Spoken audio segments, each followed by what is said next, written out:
Welcome to the Pre-Snap Podcast, presented by Thrive Fantasy. Here's your host, Casey Bubba and Scott Bogman.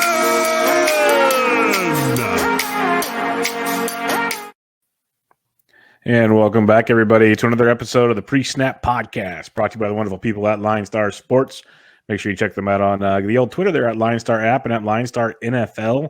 You will not regret all the cool content and breaking news, letting you know when your guys, like, hey, Trey Sermon scratched, healthy scratch. Oh, so much fun stuff. We'll get to that. We will get to that. Trust me. But they keep you up to date on all that cool stuff. So you might want to check that out. Plus the touchdown calls of the week, which we do each and every week as well. So come check them out on Twitter and make sure you download the app in the Apple App Store and the Google Play Store.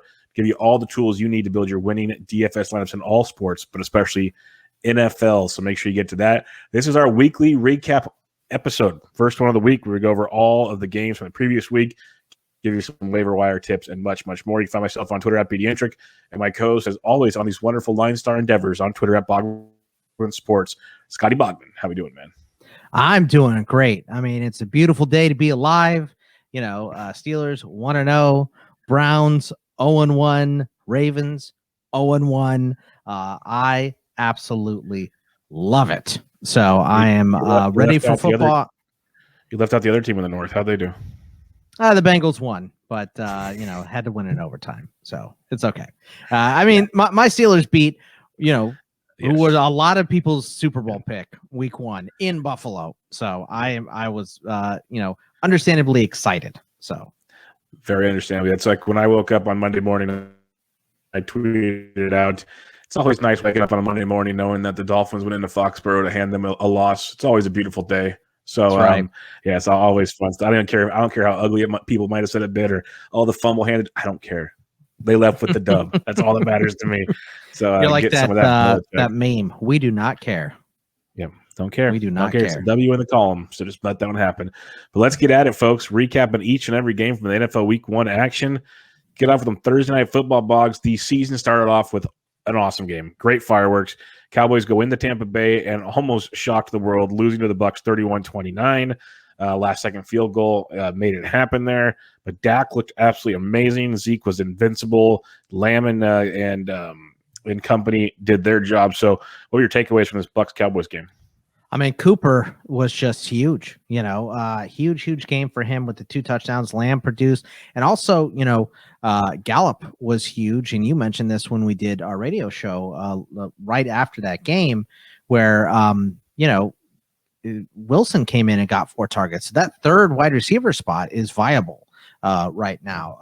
And also, as soon as Ronald Jones, he might be a flat drop in your season-long leagues, because as soon as he had that fumble, it was radio silence. I think he had 6 snaps for the game. Fournette outplayed him. Bernard outplayed him. So Mike Evans did get kind of locked out a little bit, but there were just a couple plays by a fraction of an inch here and there where he would have been huge. And I'm not panicking about Zeke. He had 70 snaps, so he will be okay. They're not going to throw the ball 58 times every single game. Yeah, Zeke's a great buy low spot for sure, because it'd be one thing if he wasn't on the field like Ronald Jones, but he was there. It was just a game flow dictated. Well, okay, I won't say that because we were kind of stifled about you expected more running kind of early on, and that just never happened. It's like these teams are going for it, which is fun, made for a great game, shows how explosive these offenses can be, especially in Dallas. So it'll be fun to see there. You mentioned Wilson. I think he's going to get a ton of run because that Cowboys defense is bad. They're going to be throwing a lot this year. But yeah, Zeke for sure. I love Bruce Arians' comments after the day after. He says, well, I didn't put Jones back in because he was just shook. You just looked frazzled after that. Like, yeah, that's what it was. Yeah, he looked frazzled. So, okay, Bruce, go get him, Mr. Fedora. So, yeah, that was a pretty good one. But great way to start off the season. Bucs go 1-0, Cowboys 0-1. Wouldn't be too worried about the Cowboys watching the way the NFC East played this past weekend. Jaguars Texans kicked us off on Sunday, and boy, did this shock a lot of people. Texans dominate. They win 37-21 over the Jags. Lawrence throws 3 picks, looked all the bit of a rookie against this Texans defense. But to me, Boggs, you could say Tyrod was really good. Cooks 8, all these things. What shocked me the most / made me angry the most was Ingram going nuts with like 26 carries for the Houston Texans. Right. Well, look, he was first guy out there in all the preseason games. He was first reps with the first team. They moved David Johnson down. Now, here's the most annoying part of all of it. Because look, you can't take away Ingram is going to get 20 carries a game, because when are the Texans going to be up again on another team? Yeah. It's not going to happen very often, right? So they're going to be playing from behind more, which means Lindsey and David Johnson are going to get way more involved. And they all scored a touchdown, which is the most annoying part about this. So they're all used in the red zone. They're all going to be used all year. It's freaking annoying, but pretty much everything you can take away from this is Tyrod was Ty God this week, and Brandon Cooks is still viable. Jacksonville, I'm worried about Carlos Hyde and James Robinson splitting the workload here. Now, Robinson did outsnap Hyde significantly, but they were down the whole game. So is that how Jacksonville is going to work? Is James Robinson the passing guy and Hyde is the running guy, or is Hyde the hammer them with Hyde in the first half and hit him with James Robinson in the second half? I just don't know. So that one is a little bit concerning for me. All right. Yeah, so the James Robinson thing is what confused me a ton, as well as they did not carry the ball until like the end of the first quarter, and Hyde got the first 2 carries. So that was a rough one, to say the least. And on the Houston side of it, I have Cooks all over the place, so I'm happy about that. And Tyrod looks like he can be a fantasy viable streamer from time to time. So that'll be fun going forward as well. All right, Chargers at the Washington football team. Chargers win 20-16. They dominated this game. Fitzmagic to the IR with a hip injury. So we got Henneke in there. Gibson got banged up a bit too. It was an overall wonky game, but Keenan Allen did Keenan Allen things. Williams did pretty solid as well. What are your takeaways from this one? Yeah, I mean, I think that J.D. McKissick's going to get more involved, so I'm not hitting the panic button on him quite yet, but Gibson is the guy there. So don't be surprised if everybody else gets phased out eventually, but I do think that with the new quarterback, he'll check down a little bit more, and McKissick will become relevant again. Other than that, I don't think that there's a whole hell of a lot to take away from this game outside of Fitzpatrick's injury, of course. But Dimey Brown had the second most wide receiver snaps, but Logan Thomas, Antonio Gibson, McKissick, he's still kind of the fourth option there. The only other thing that I liked about this game was Larry Roundtree being the second option for the Chargers. So he's going to be in play because Eckler can't take all the carries, small guy. So Roundtree is now the second guy in LA. Yep, got to keep an eye on for sure. As we know, Eckler gets banged up from time to time, so you might get a nice Roundtree week from time to time as well. Seahawks at the Indianapolis Colts. Seahawks did their thing, winning 28-16 in Indy. Wilson efficient as usual. Lockett 8. Metcalf eventually 8. So that was all great.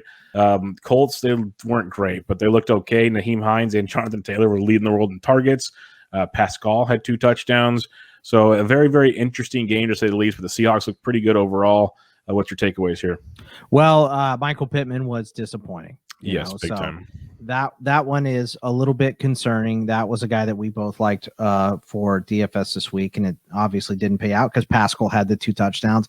But Carson Wentz was rusty as hell, man. Like, I guess I just didn't take it into account because he's worked with Frank Reich before, so I kind of figured he would be okay in this offense. But he just needs to knock the rust off. He obviously had the knee thing and then the COVID and all that stuff. So I expect him to get better.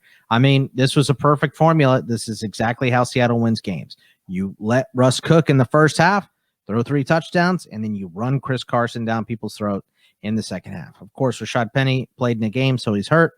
So that's not surprising, but they'll be okay moving forward. But this is a perfect scenario for Seattle. This is exactly what they want to do. Yep, nice road win for them to start the season. Jets at the Panthers. This was something. Panthers win 19-14. Wilson looked like a rookie. Didn't look as bad as Trevor Lawrence, but looked like a rookie. Darnold had a couple big plays to Robbie Anderson, had a big touchdown. CMC was the fantasy star player that we've missed for a whole season. He's just amazing for what he did without even scoring a touchdown, I believe. So he was great. And then Terrace Marshall, people, this is going to be a thing eventually, sooner than later. So what else did you get from this one? I mean, the Jets running back situation is a mess, so not going to be messing with that until it's fixed. especially in DFS. You're right. Marshall out-targeted Robbie Anderson. Anderson did get the touchdown. One catch for 57 yards and a score is nice, but Marshall out-targeted him 6-3. So that is going to be interesting moving forward. But Darnold, with that three-headed monster plus McCaffrey, might be a little underrated most weeks. So I like Darnold moving forward. Yeah, because the last thing I'll say for that game is, in reality, if you guys if you actually watch the game or just look at the highlights and like the quick view on the NFL package or whatever, the Panthers should have even more points. Like they left a lot on the field. That should have been a bloodbath. So definitely something to take away from that one. Vikings at Bengals. Bengals win in OT 27-24. They let the Vikings back in it, but they got the job done. Burrow looked efficient, yet still very good. Him and T. Higgins still mano seeing things beautifully, and Chase looked awesome. So Burrow's got his boys. They're looking good. Boyd was kind of invisible in this game. Mixon 8. Vikings, Thielen did his thing in the red zone especially. They mixed it up. Was it Osborne or whatever? He came out of nowhere. Very interesting game, Bobby. And what's your takeaway from this Bengals-Vikings game? Yeah, I mean, I think all three of these wide receivers are definitely going to get involved, and it's going to be annoying. But Jamar Chase did lead in snaps and targets and catches. So we like Jamar Chase here. Higgins scored the touchdown. I think Boyd is kind of clearly third, but he'll get mixed in. I was impressed. Joe Mixon, he did go to the sideline. Everybody, but he had over 30 touches. So that was nice. And on the Vikings side, I mean, Cook had the big fumble at the end of the game, and that's why they lost. But he still had 26 touches in this game. Not surprising. Thielen back in the end zone twice when everyone called for touchdown regression. Justin Jefferson's going to be fine. Still had 9 targets. But like you said, KJ Osborne had 9 targets. But I don't know how often, the Vikings are going to have to be playing from that far behind. So not rushing to the wire for Osborne. What I'm curious to see is this Bengals defense really this good against the run, or is this like a week one thing? That's what I'm looking forward to seeing, because they shut Cook down, which was quite surprising to me and probably many other people. So week one for everybody. Yeah, that's what I'm saying. So we'll have to see how that plays out, because I think you and I both thought this Bengals defense, Swiss cheese, they at least had a couple holes clogged. So that was interesting. Yeah. Cardinals at Titans. Cardinals went in there. Kyler Murray looked amazing. They won 38-13. He was running around, making plays, doing just the dirty stuff. Hopkins found the end zone twice. Moore had a couple of catches. Green was a nice wide receiver too there. They looked great. They looked every bit the part. The Titans looked rusty as all heck. So that's the takeaway I got from this game. But Kyler, we said it on the DFS show, before he got hurt, he was the quarterback one. So he showed he's healthy, and he looked amazing in week 1. Yeah, I mean, and he looked like the second best player in this game because Chandler Jones had 5 sacks. So, yes. But Kyler Murray definitely looks like an MVP candidate right now. So 4 touchdowns, also ran for 1. So 5 scores, just incredible. I'm not going to buy in on Christian Kirk quite yet. So we'll save that for the waiver wire, but I ain't doing it. The Titans are going to be okay. This is not what they're built for. They're not built for getting down and coming back, because even with AJ Brown and Julio clearly wasn't ready to go. And you can't, there's not a lot you can do with Derrick Henry when you're down by 3 scores. So they're going to be okay. I think they'll knock this one off, but they probably did come in the year a little overrated. Yeah, the Titans will be fine. I'm with you there, but when Julio gets on track, they'll be just fine. It'll be fun to watch. But this Arizona team, I'm loving it. And I have no Kirk this year. I usually have him everywhere, so I hope it's not a thing. I'm with you there. Niners at the Lions in this one. Niners hang on to win 41-33. They were absolutely trucking Detroit in this game. Mostert left early. He's out 8 weeks now at least with a knee injury. Trey Sermon was a healthy scratch before the game. Brandon Ayuk might as well have been a healthy scratch. Debo was a beast, which I was very pumped up about. We saw little Trey Lance packages out there.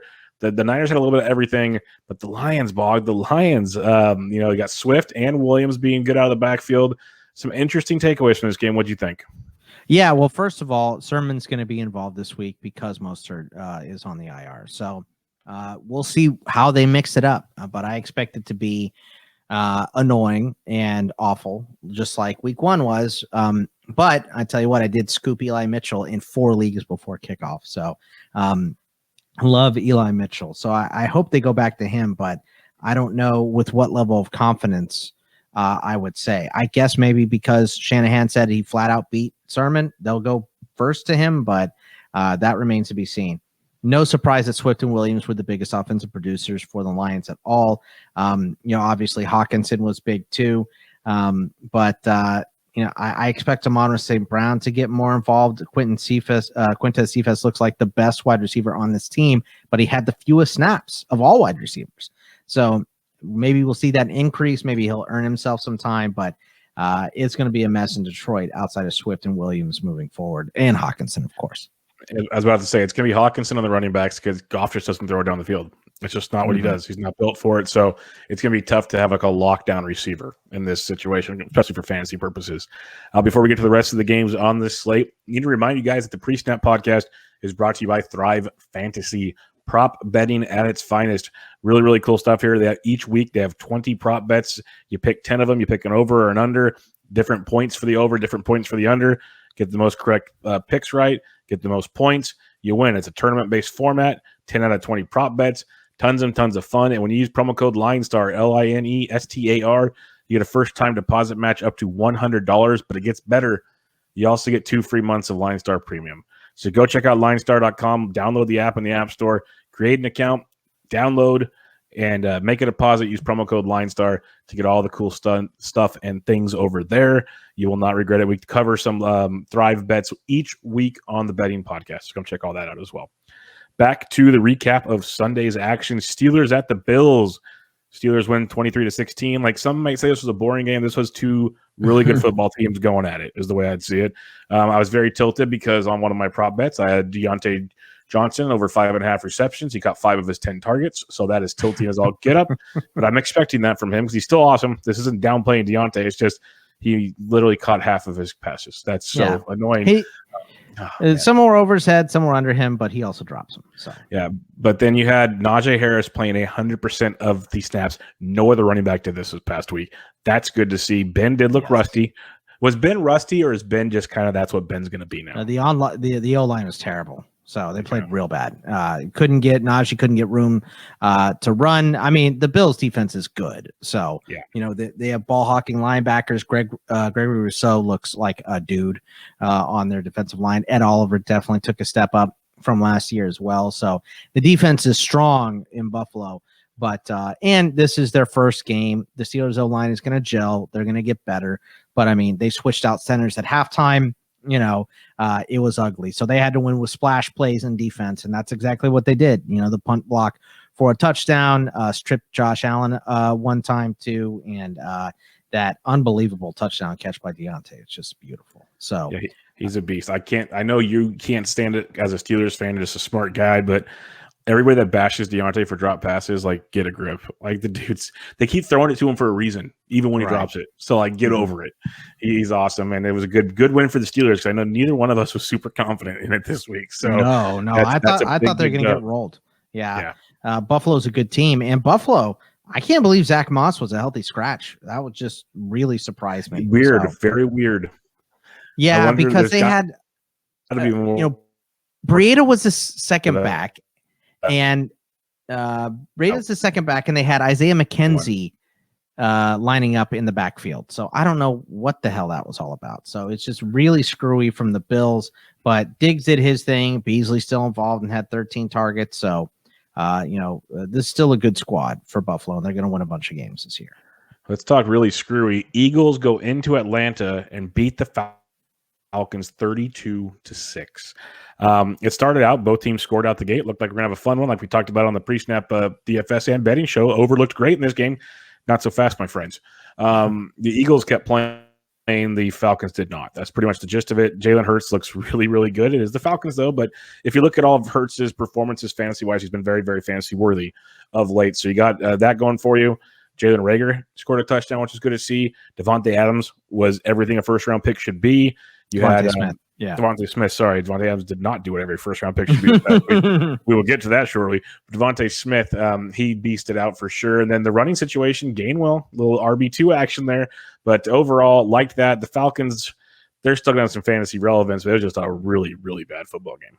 Yeah, I mean, for the Atlanta side, I picked Philly because I just don't like Atlanta's defense. Their pass rush is non-existent. Jalen Hurts didn't feel any pressure, and he ran all over them and for 62 yards and passed all over them, 27-35 for 3 touchdowns. I mean, this is just what you're going to see from Atlanta. You're going to see shootout games with them. Hopefully, they start to put up more than 3 points or 6 points or whatever it was.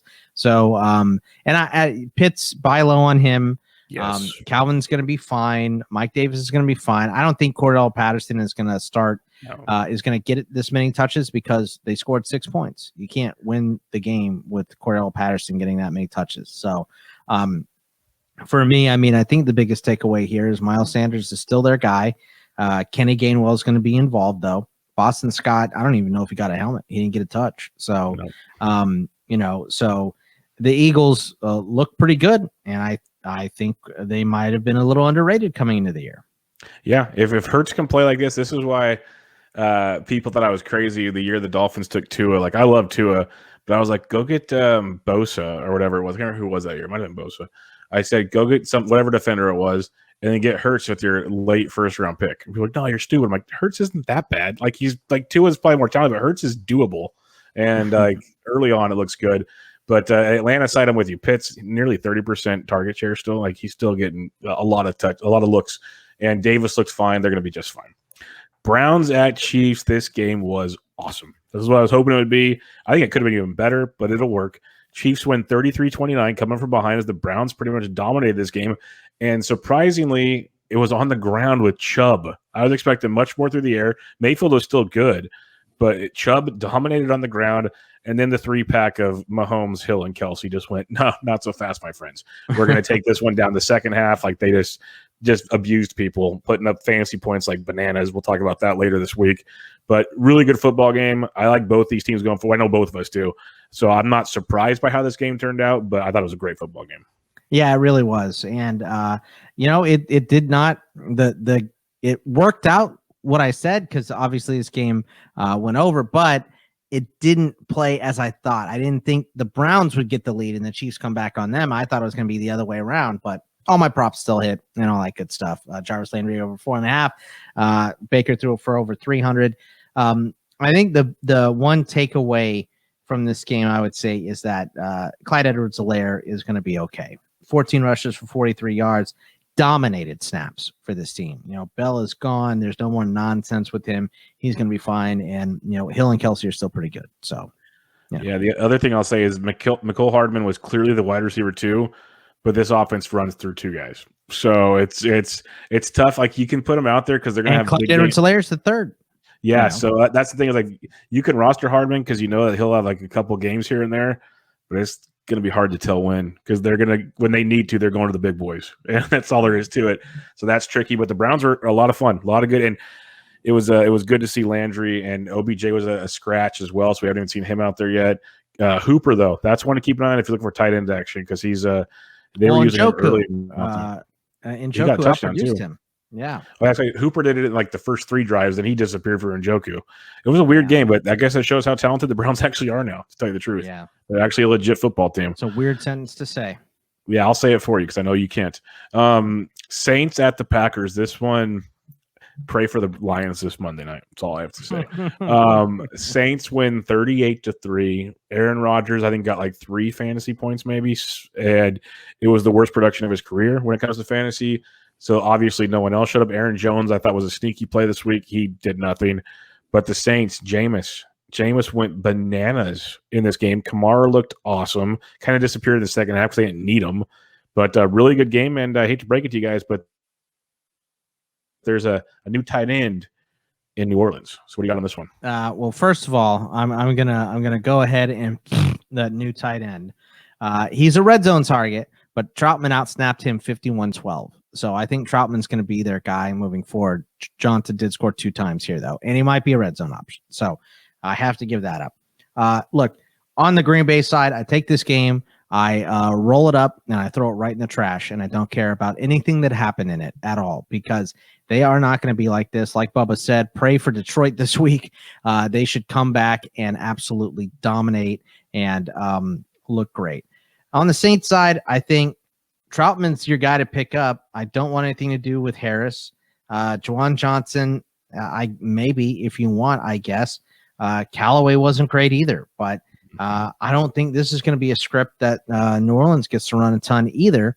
So for me, I just kind of take this game as a whole and trash it outside of maybe grabbing Jameis Winston because he looked pretty good out there. Because at worst, we know even when the script's the other way, when they're playing from behind, Jameis has no problem. He's like a Fitzpatrick type. He'll throw it everywhere, picks or no picks. He put up one of the best fantasy seasons that 1 year with the Bucs where he still threw for like 30-something picks and 30-some touchdowns. It did not matter. So he'll do Jameis things, and he proved that this past weekend. Broncos at the Giants. Broncos win 27-13. Teddy B looks pretty solid in that game. Melvin Gordon busted off a big run. Javonte Williams still kind of was they kind of split the work, but he had a nice workload early on. If Melvin doesn't bust that one out, that might have been interesting. The Jerry Jeudy injury is not good at all. Out 6 to 8 weeks, most likely, if not more, with high ankle sprain. So what else you got from us in this one? Yeah, I mean, I hate what the Giants are doing on offense. The offensive line is really bad. I don't know why Saquon was in there for the whole third quarter if you're not going to give him the ball. Like, nothing looked right on offense for them. And they got a short week, so we'll see what goes on there. As far as Denver's concerned, I'm with you. I think Javonte is a buy low, and I would take him over Gordon for the rest of the season, although Gordon did have the big 70-yard touchdown. Jeudy going down really sucks, but Tim Patrick is your ad, not KJ Hamler. Outsnapped him and had the touchdown over him. But, Cortland Sutton, Noah Fant might be producer in his absence as well. But Cortland Sutton's going to do better than one catch. I expect Fant to step it up and Williams to step it up. Just not a big fan of Teddy Bridgewater. Yeah, the consistency from Bridgewater really hasn't been a thing in the past. The one thing I'll say with the Giants, loving me my Sterling Shepard action because I drafted him everywhere late because no one wanted him. So out of the slot, he'll get some action for sure. 3 more games to go here. Dolphins Patriots. Dolphins win 17-16. Tua did just enough. Mac Jones looks really good. I liked what we got out of Jalen Waddle. Defenses reign supreme in this game. Dolphins escape. That's all I have to say. Yeah, I hate this game. I despise it. Your Dolphins mixed up the running backs like they said they would, and I hate that. I think Gaskin should get it, but they went to Ahmed, they went to Brown. They even brought in Brissett for a 4th and 1. I hate all that stuff. Waddle was great, but we're going to get Will Fuller back this week. So who knows if that is going to stay the same.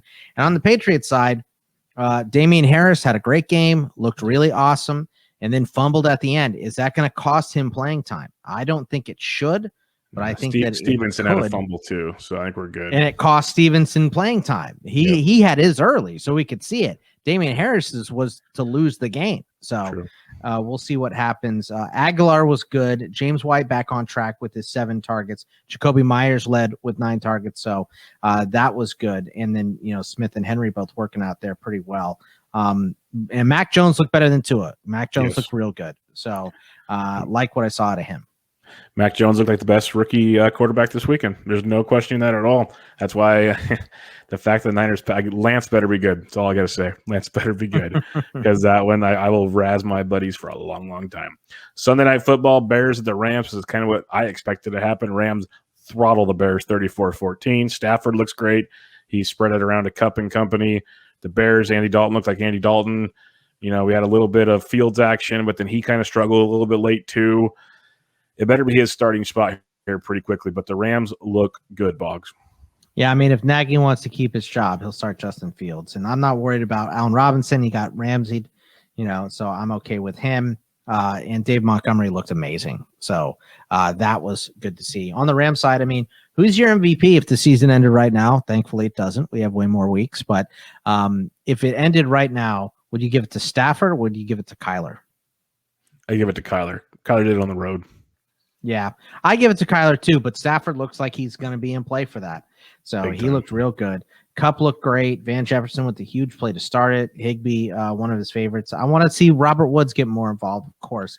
But this was a solid game for the Rams and not a surprise at all. That's what I was going to ask you. That was a big talking point on Twitter today, the snap shares and everything, because Van Jefferson kind of had the upper hand there on Woods, and it showed throughout the whole game. Are you concerned for Woods at all? Not really.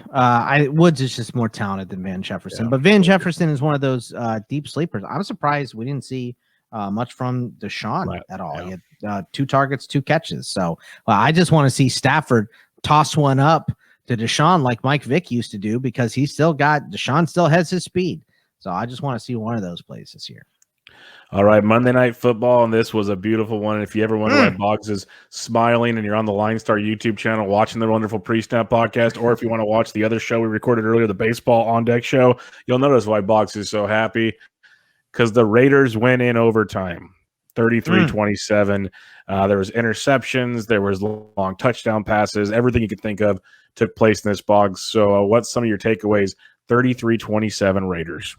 Yeah, I mean, well, I think the first thing is the big question of this week was, what is Tyson Williams going to do? What is this Ravens backfield going to look like?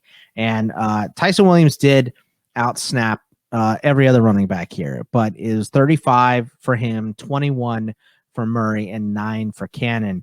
And they went away. Like, I didn't understand. He had a big touchdown run. It's more, it wasn't anything he did great. It was Corey Littleton whiffing that tackle and not leaving any safety help, and he just took it right in. It was on a 4th down. But so I was he had 7.2 yards per carry. Murray had 2.8 on his 10 carries, but they gave him more of the grinders work. Cannon had 2.5. Lamar had the same 7.2, but they gave Lamar more carries than any running back, of course. But Murray out carried him 10-9. Now, he got work in the passing game, which Murray didn't. But I want to know what this means moving forward for this backfield, which is just hard to tell now. Latavius has only been in there since Friday. So, and for him to out carry and score a touchdown, are they just going to move forward with him more? Or are they going to give the ball to Tyson more because he was better? I have no idea. On the Raiders side, Darren Waller, career high targets, 19. They are force feeding him the football, which they should. He's great.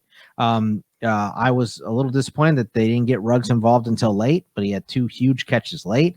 Edwards had almost a game-tying touchdown. He missed it by, half an inch, and then Carr immediately threw a pick. So they ended up winning. It's okay, but that was annoying. Brian Edwards with 5 targets, Renfro with 9.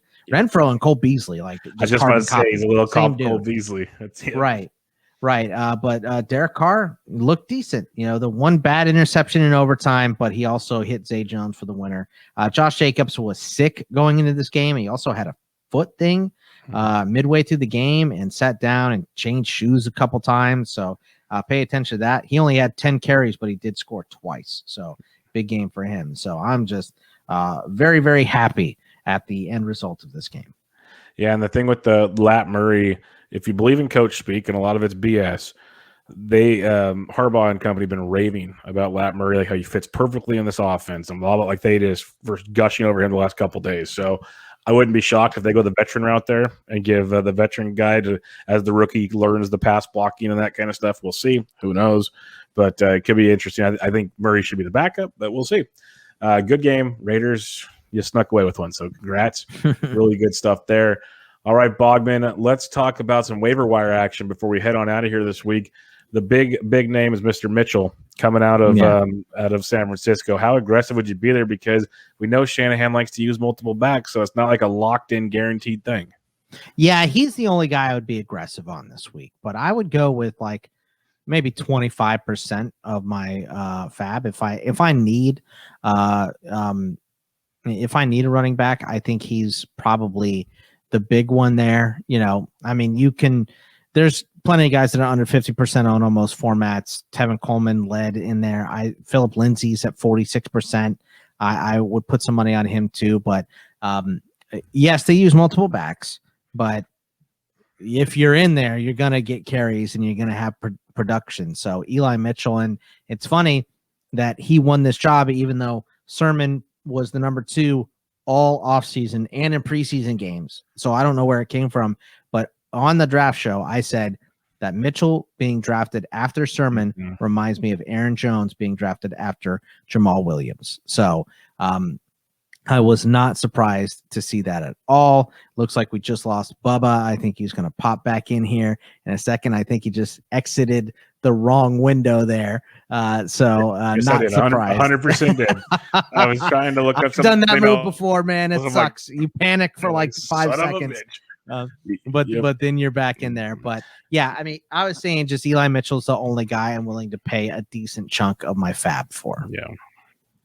No, and I remember when you said that on the draft show, and it rung supreme because this is Niners 101 stuff. Like no one's gonna be surprised. That's why I love Sermon and all, but Mostert's got the injury history, and you can kind of just picture some of this stuff happening. So, not Sermon surprised, has an injury history. True, very true. And the funny thing with Sermon is the big college football guy. He wasn't even the main starter till about midway through the season or so last year. So he wasn't even the full-time dude, and people are goo gagging over him. So we'll have to wait and see there with Mitchell and see how that one plays out. So I think that's interesting. Would you rather have Lat Murray or Mitchell?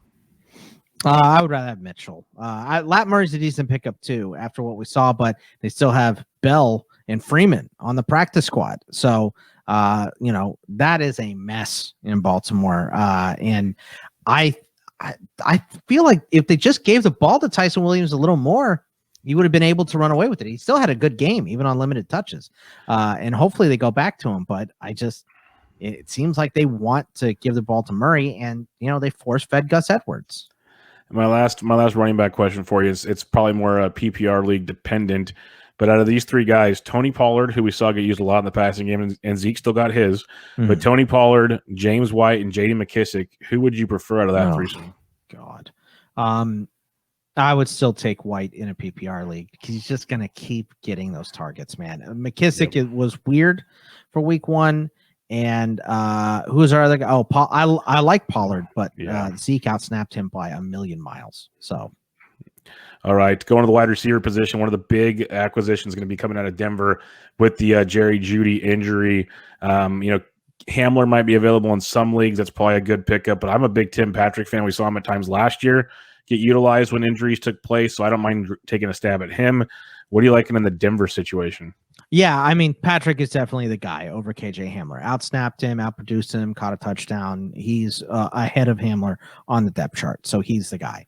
But there's a couple guys that I like more than Tim Patrick. I like Sterling Shepard, who you mentioned, but Jalen Reagor is probably my favorite out of these guys.